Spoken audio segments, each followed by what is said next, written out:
di bakso fast food di belakang alun-alun Cikajang. Jadi ini tuh ada beberapa bakso sama bakso tahunya. Jadi yang spesialnya itu bakso tahunya karena dia semuanya bikin sendiri. Yuk cobain. Ini dia yang namanya bakso fast food di daerah Cikajang. Jadi ini tuh ada bakso sama bakso tahu. Yuk cobain. Ini bakso tahunya, dia gede banget kayak gini.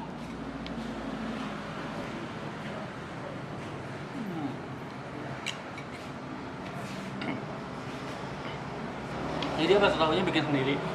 Jadi si tahunya itu gede, ditambah adonan baksonya itu enak banget karena banyak bawangnya.